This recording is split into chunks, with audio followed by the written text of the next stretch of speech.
The crisp white envelope lay on Anya Sharma's worn Formica kitchen table, like a declaration of war. Not the first, not even the 10th, but this one felt different, colder, final. Her fingers, papery thin and trembling slightly. A tremor that had little to do with her 90 years and everything to do with gnawing fear, traced the embossed return address. Willow Creek Estates Homeowners Association. Office of the President, Eleanor Vance. The name itself sent a chill down Anya's spine, a familiar dread tightening her chest.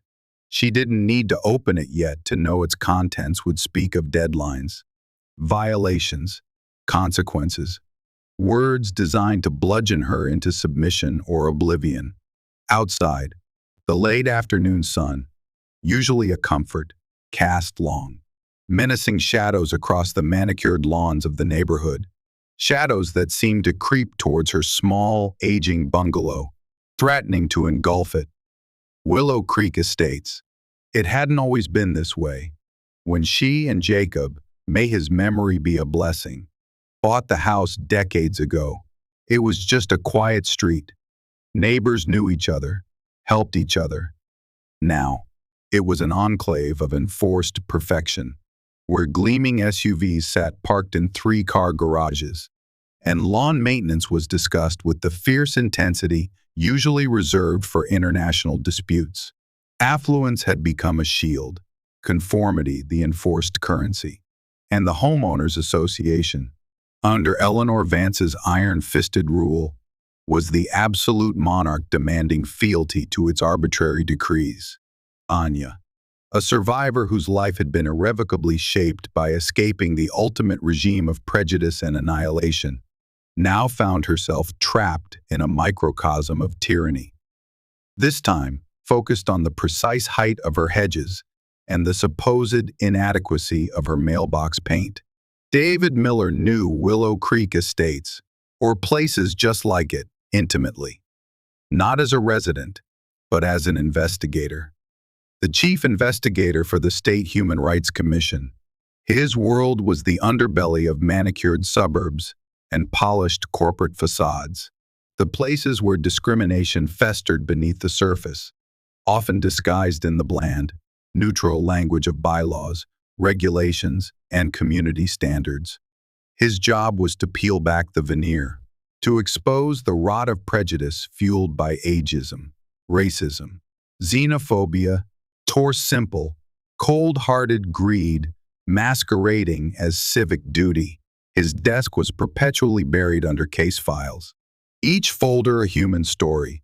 A family denied housing because of their skin color, an employee fired for their faith, a person with disabilities facing access barriers, an elderly resident harassed into silence or displacement.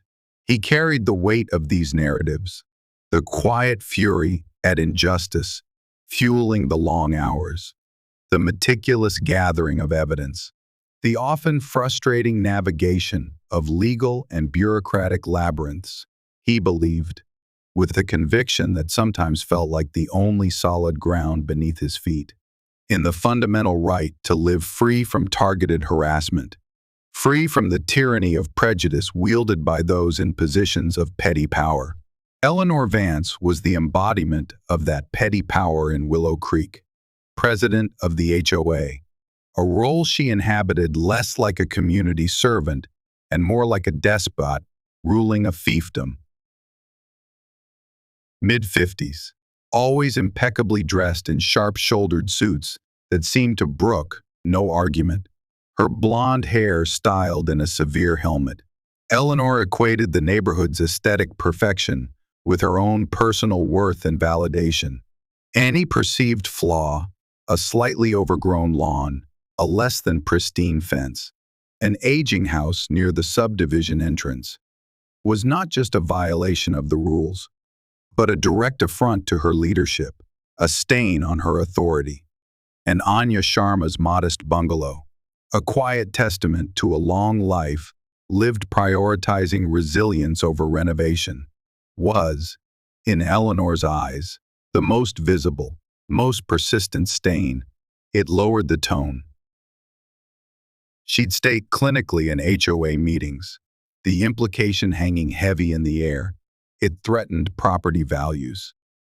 The holiest of holies in Willow Creek, the campaign against Anya had been insidious, a slow tightening of the noose.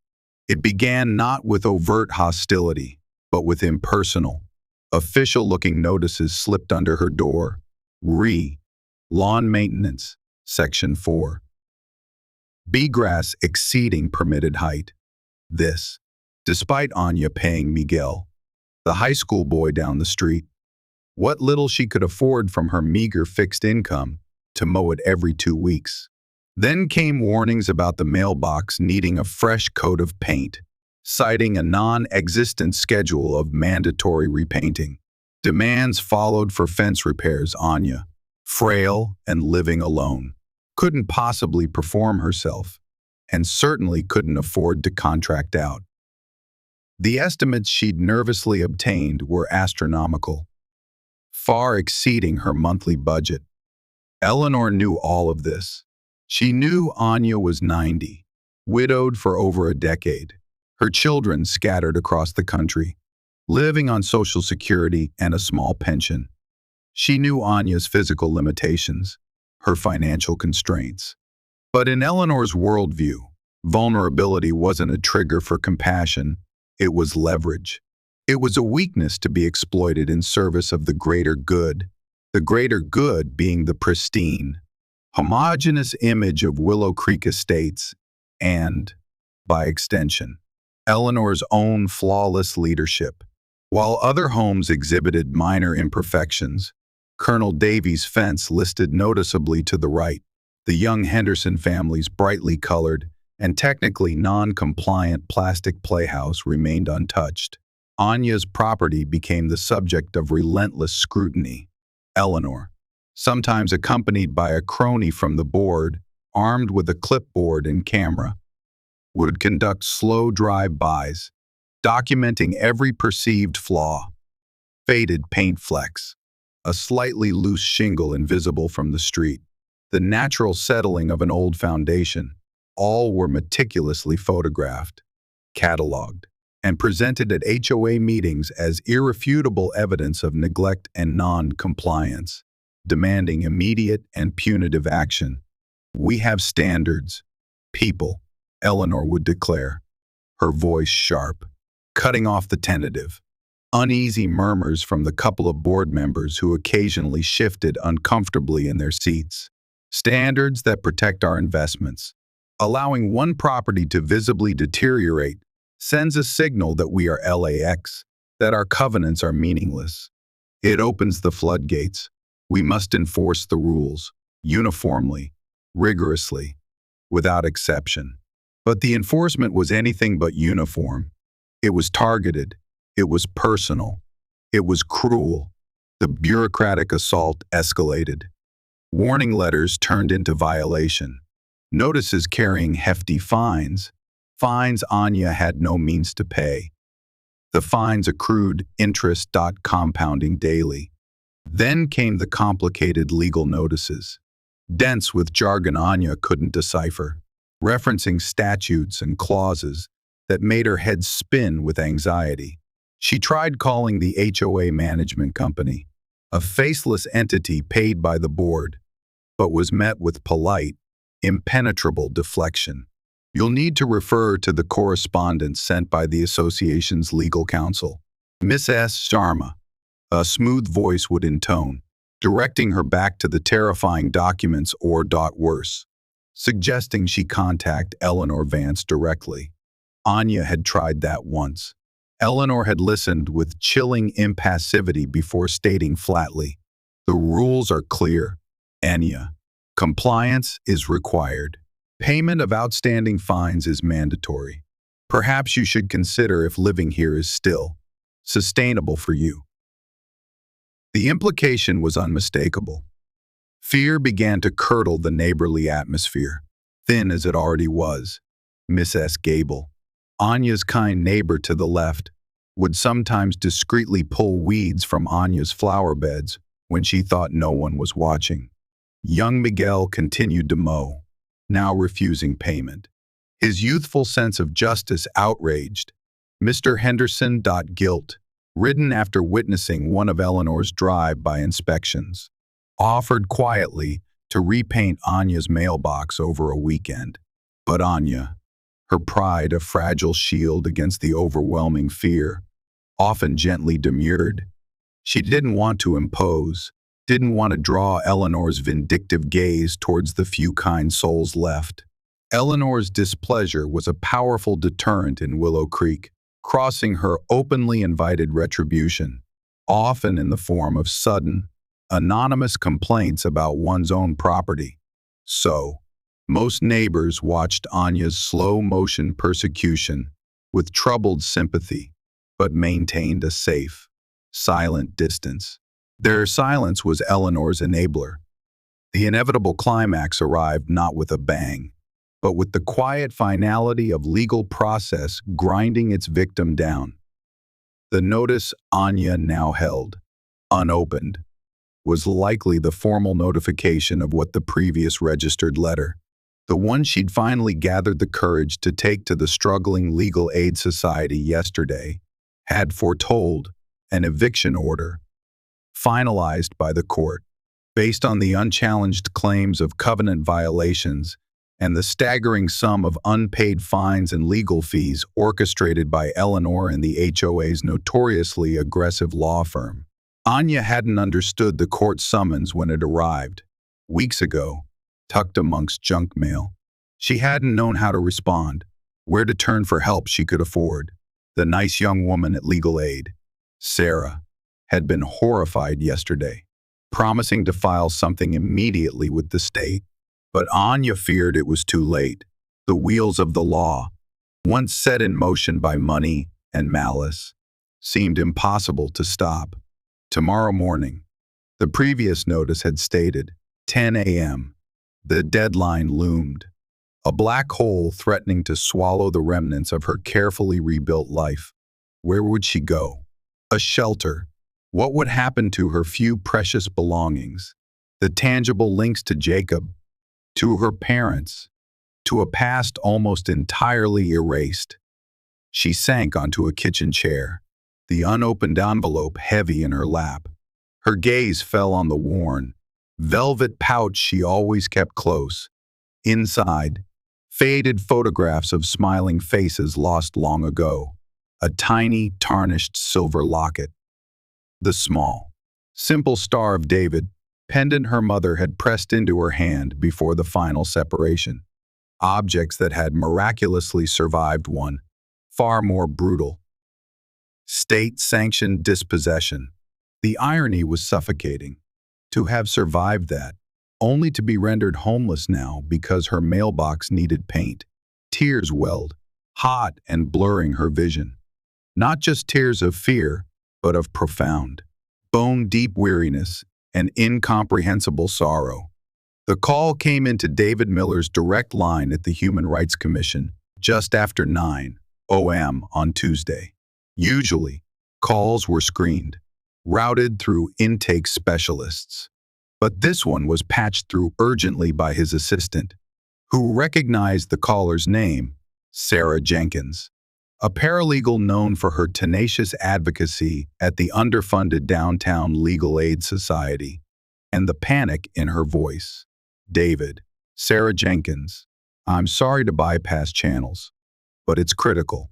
Anya Sharma, the elderly woman in Willow Creek I filed the emergency intake about yesterday.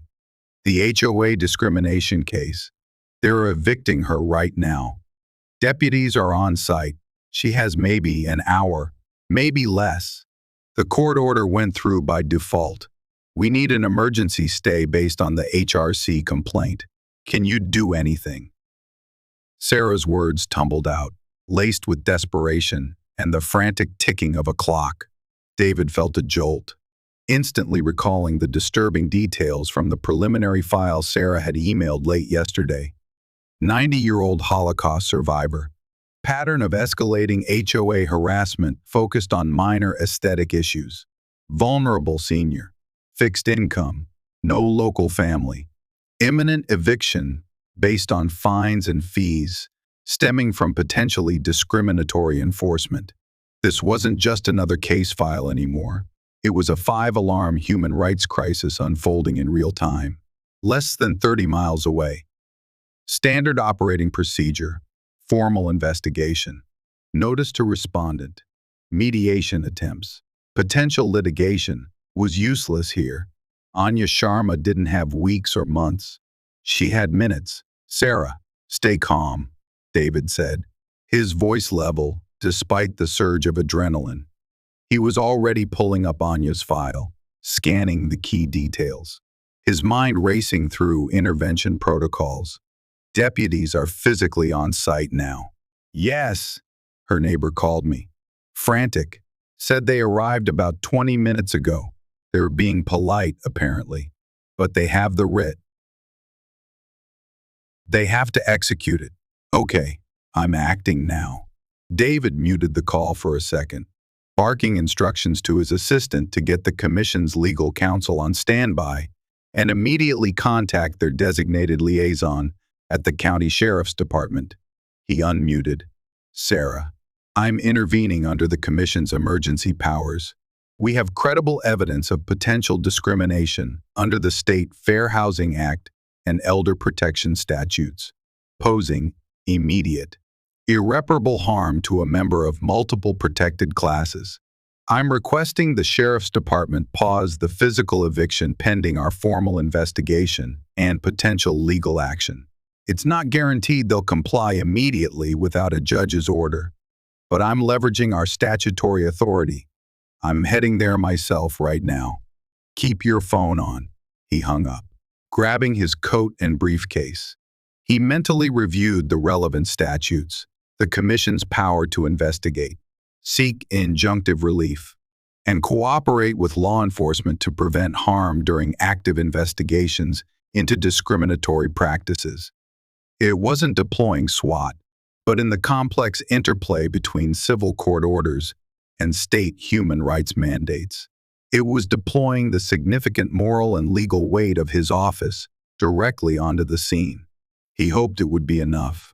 He thought of Anya Sharma, 90 years old, facing eviction after surviving history's darkest chapter. "Not on my watch," he thought grimly, heading out the door. "Not if I can help it." David arrived at the quiet cul-de-sac in Willow Creek Estates just before 10 a.m. The scene was exactly as he'd feared, yet somehow more jarring in its mundane cruelty. Two sheriff's deputies stood awkwardly on the small porch of a modest, aging bungalow. They were speaking softly, trying to coax a small, frail, white-haired woman out of her front door. The woman, Anya Sharma, clutched a small bag and wept silently, her body trembling. Standing nearby, offering a comforting arm, was another older woman, presumably the neighbor, Mrs. Gable. Several other neighbors watched from their own perfect lawns or discreetly from behind windows, their expressions ranging from helpless sympathy to nervous curiosity. A moving truck had just pulled up to the curb, its presence stark and final, and orchestrating the proceedings. Standing near the moving truck with an air of brisk, impatient authority was Eleanor Vance, arms crossed tightly over her tailored blazer. She gestured towards the house, issuing instructions to the movers who were preparing to enter. "Let's be efficient, gentlemen. I want the property cleared by noon. Place everything neatly on the curb for now. Disposal arrangements will be made later." Her voice was sharp, devoid of any emotion save for a chillingly businesslike focus on the task at hand, the eradication of the blight. She hadn't even waited for Anya to be fully removed before starting the process of erasure. David parked his unmarked state vehicle sharply behind the moving truck, blocking it partially, and approached the scene swiftly, his face set in grim lines. He bypassed Eleanor for the moment, walking directly towards the deputies on the porch. He held up his badge and official identification clearly. Chief Investigator David Miller, State Human Rights Commission. he announced, his voice calm but carrying an unmistakable authority that cut through the tense quiet. The deputies turned, surprised. Anya Sharma looked up, startled, her tear-filled eyes widening slightly. "I need you to halt this eviction. Immediately." The lead deputy, older, with tired eyes, blinked. "Sir, with respect, we have a lawful writ of possession from the court. We're mandated to execute it. You have a civil court order obtained under potentially discriminatory circumstances that violates state and federal law." David countered firmly, meeting the deputy's gaze. "My office, the State Human Rights Commission, has opened a formal investigation based on credible allegations of targeted harassment and discrimination against Mrs. Sharma based on her age and protected status. State law grants the Commission specific authority to intervene and seek a temporary pause in situations like this, where there is evidence of imminent, irreparable harm resulting directly from discriminatory practices. This physical removal must be paused, pending our investigation and notification to the issuing court." Eleanor Vance spun around, her perfectly composed face contorting into a mask of outrage. "Who in God's name do you think you are, barging in here? This is illegal, court-ordered eviction. This woman has deliberately violated HOA covenants for years. She refused to maintain her property. This has absolutely nothing to do with you or your meddling." "Bleeding Heart Commission." Her voice rose, sharp and accusatory. David turned slowly, deliberately, meeting Eleanor's furious glare with a steady, cold gaze that seemed to absorb her anger without flinching. "I am the state official responsible for investigating credible allegations that you, Miss Vance, in your capacity as HOA president, and potentially the Willow Creek HOA board under your direction, have engaged in a systematic pattern of harassment and discrimination against Mrs. Sharma. That you specifically targeted her based on her age, her perceived economic status, and her inability to easily comply with arbitrarily enforced rules. That you deliberately manipulated the HOA's authority and the legal system with the express purpose of rendering a 90-year-old Holocaust survivor homeless." He paused, letting the words hang in the air. "Those actions constitute serious violations of the State Fair Housing Act, elder protection laws, and potentially federal statutes. They carry severe financial penalties, civil liabilities, and in some cases, potential criminal charges." Eleanor's jaw tightened, her knuckles white where she gripped her expensive handbag. A flicker of something, uncertainty, fear, momentarily crossed her cold eyes before being instantly suppressed. She knew, vaguely, of the Human Rights Commission, but considered it an entity that dealt with other kinds of people, other kinds of neighborhoods. Not here, not her. This was about property values, about order, about standards. That is preposterous, utterly unfounded. This is about maintaining the integrity and value of this community, her house. She gestured dismissively towards Anya's bungalow. "Is an eyesore. It drags down everyone's investment." "An eyesore," David repeated, his voice dropping dangerously low, resonating with controlled anger. He gestured towards Anya, who stood trembling, leaning heavily now on Mrs. Gable. "This woman, Miss Vance, survived the Holocaust, the systematic, industrialized attempt to eradicate her entire people.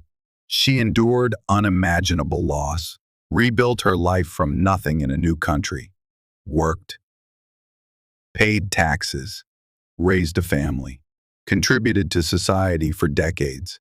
She has maintained her home, this home, to the very best of her ability at 90 years of age, living alone on a fixed income.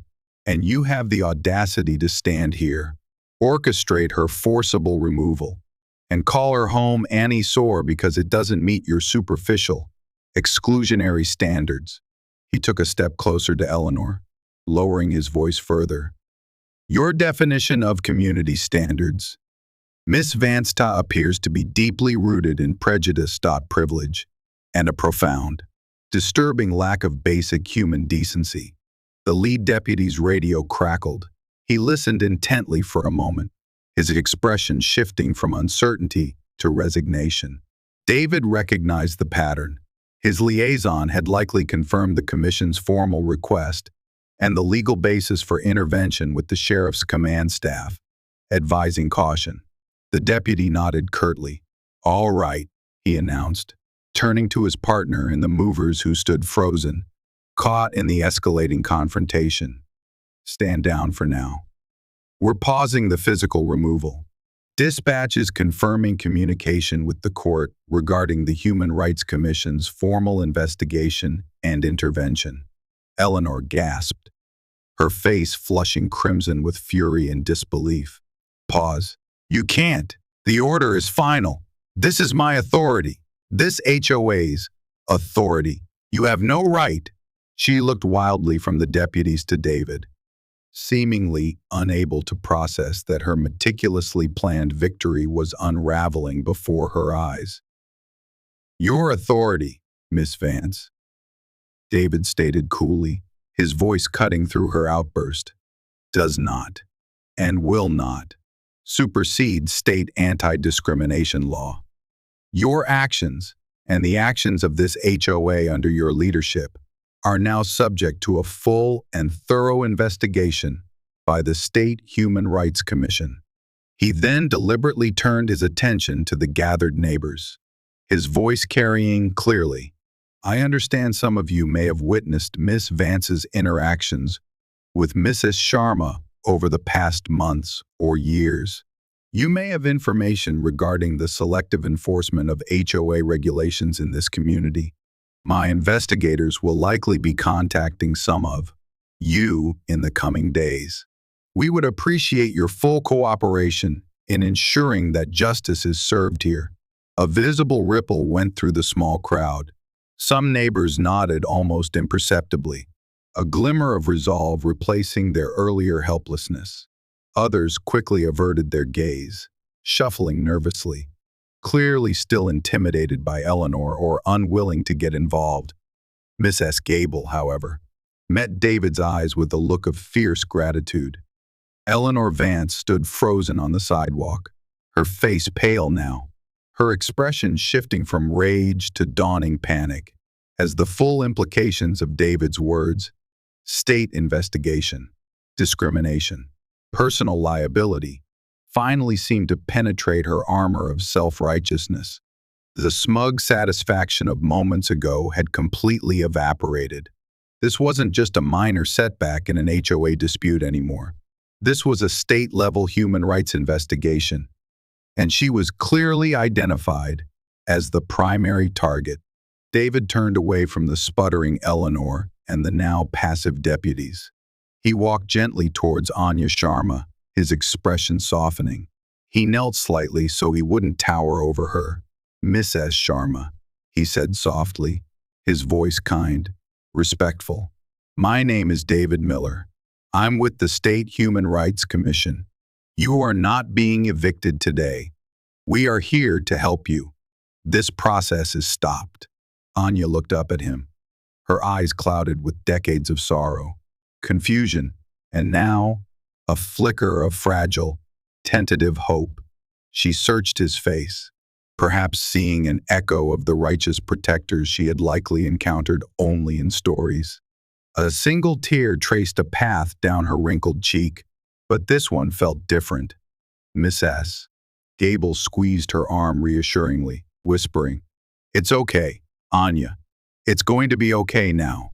The news of the halted eviction and the Human Rights Commission's dramatic intervention spread through Willow Creek like wildfire, then exploded outwards, alerted by relieved neighbors or perhaps by Commission communications staff. Local news crews arrived within the hour, cameras rolling, microphones extended.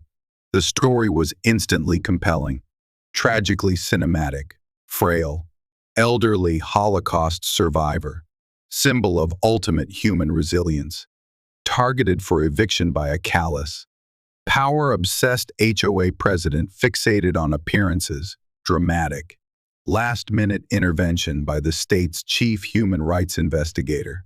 By evening, the story had been picked up by national news outlets.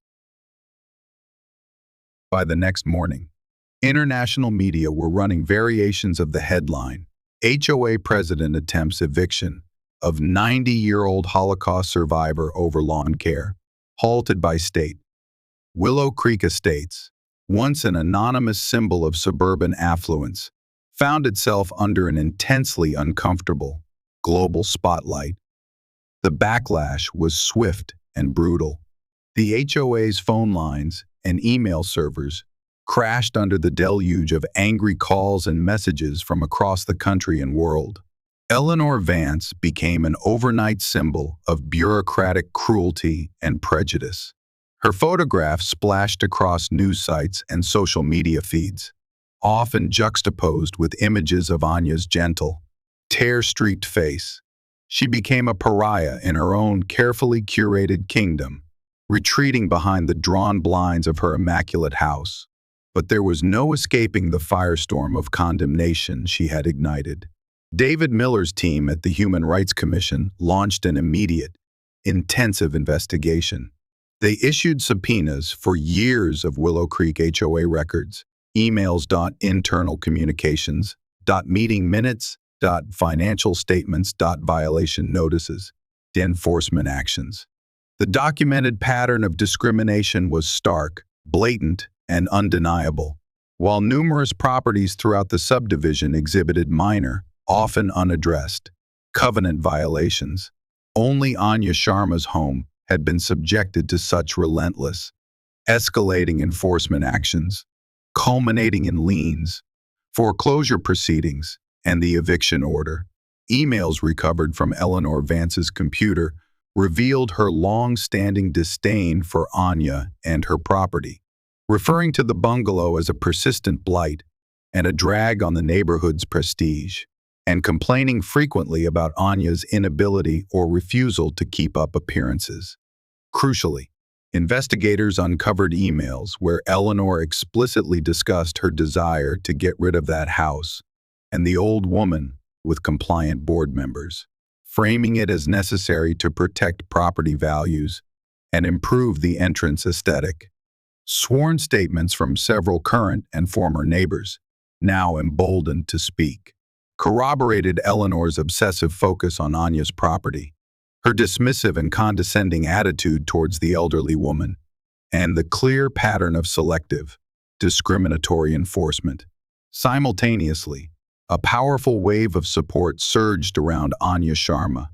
Local community groups, veterans organizations, Jewish federations, Holocaust education centers, and countless private individuals horrified by the story reached out, offering help, donations, and solidarity. A team of prominent pro bono lawyers stepped forward to represent Anya, immediately filing motions in court to vacate the default judgment and permanently quash the eviction order, citing the overwhelming evidence of discrimination uncovered by the Human Rights Commission's investigation. The following weekend, an army of volunteers, neighbors shedding their fear, people from surrounding towns, members of local synagogues and churches, descended on Anya's bungalow. They painted the exterior, repaired the fence, replaced the mailbox, meticulously trimmed the hedges, weeded the flower beds, and planted new, vibrant flowers. They effectively erased every single one of Eleanor Vance's cited violations, not with compliance driven by fear, but with acts of spontaneous kindness, community repair, and defiant solidarity. Anya watched from her porch swing, wrapped in a blanket provided by Mrs. Gable, overwhelmed, tears streaming down her face, tears not of sorrow this time, but of profound, astonished gratitude. The State Human Rights Commission moved swiftly, filing formal charges against Eleanor Vance personally and the Willow Creek Estates HOA board collectively. The charges detailed severe, willful violations of the State Fair Housing Act, state laws prohibiting discrimination based on age, and potentially perceived disability related to age and frailty. The Commission sought maximum financial penalties, mandatory, comprehensive anti-discrimination training for the entire board, ongoing monitoring of HOA practices, and permanent injunctive relief preventing any future harassment or discriminatory action against Mrs. Sharma. Following the Commission's findings, the State Attorney General's office also opened a formal investigation into potential criminal violations of state elder abuse laws. Given the clear evidence of intentional infliction of emotional distress and financial exploitation targeting a vulnerable senior, facing insurmountable legal pressure from multiple state agencies, mountains of damning evidence, universal public condemnation, crippling legal fees as the HOA's insurance carrier balked at covering claims involving willful discrimination, and abandonment by terrified fellow board members fearing personal liability, Eleanor Vance's meticulously constructed world imploded spectacularly. Her expensive legal team advised her that her position was indefensible and urged settlement. The resolution came not through a protracted trial, but through a comprehensive and punitive settlement agreement, mediated under the strict supervision of the court and the Human Rights Commission. Eleanor Vance, stripped of her HOA presidency by a panicked board, facing potential personal bankruptcy and ongoing investigation by the Attorney General, agreed to resign permanently from any current or future HOA activity anywhere in the state. She was compelled to issue a formal written public apology to Anya Sharma and the community, though its carefully worded legalese rang hollow to most observers. More significantly, she was subjected to substantial personal fines and penalties, contributing the majority of her available assets to a large settlement fund. The HOA itself, primarily through its remaining insurance coverage and reserve funds, also paid a significant sum into this fund. The settlement fund was designated, first and foremost, to provide restitution directly to Anya Sharma for the emotional distress and harassment endured.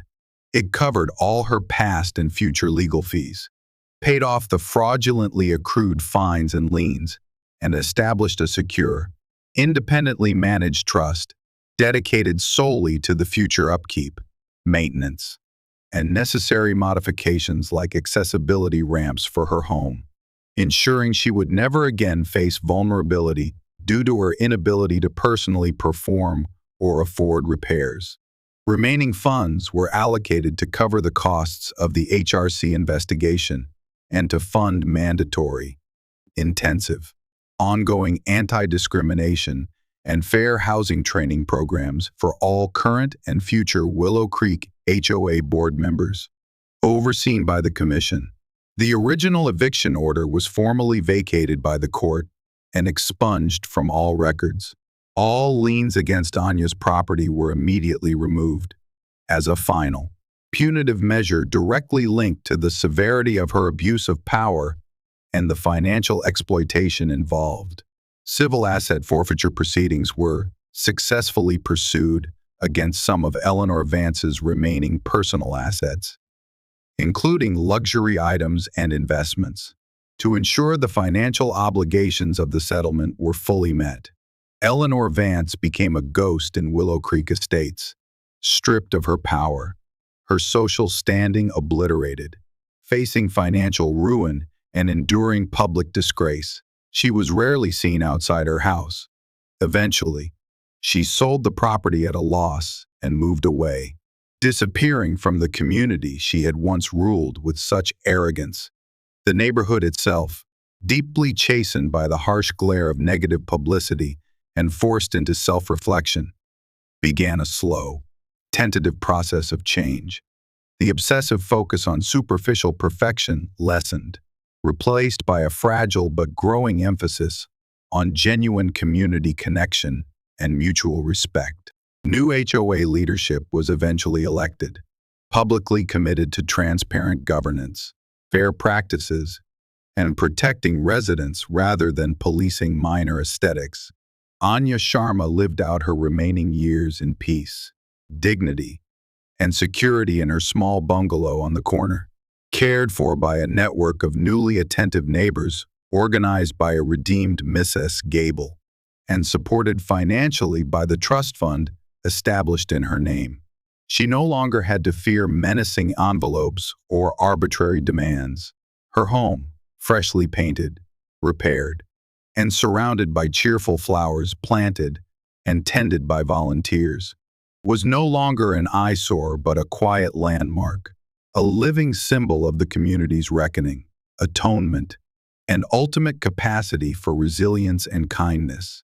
She often sat on her porch in the afternoons, the worn velvet pouch, with her precious mementos resting peacefully in her lap, watching the neighborhood children play, a quiet testament to survival against overwhelming odds, both in the distant, horrific past and in the seemingly tranquil landscape of the present. David Miller often thought about Anya Sharma's case. It served as a potent, visceral reminder that the fight for human rights wasn't confined to history books or distant lands or overt acts of violence. It unfolded daily in quiet neighborhoods, in the abuse of petty power dynamics, in the insidious creep of prejudice disguised as procedure. It was about the Annalise Vances of the world who weaponized rules to inflict cruelty, but more importantly, it was about the Anya Sharmas, the vulnerable, the marginalized, the resilient, whose inherent dignity demanded protection. Eleanor Vance's downfall was a necessary consequence, a stark warning against allowing inhumanity to shelter behind the facade of regulations. But the real victory, David knew, wasn't just in the punishment of the perpetrator, it was in the affirmation of the survivor's worth, in the restoration of her peace, in ensuring that Anya Sharma, who had endured the very worst of humanity, could finally live out her final chapter, surrounded not by fear and harassment, but by the quiet safety, respect, and belated kindness she had always profoundly deserved. The shadows in Willow Creek hadn't vanished entirely. Prejudice rarely does, but the light of compassion and justice, once nearly extinguished by bureaucratic cruelty, now burned defiantly brighter.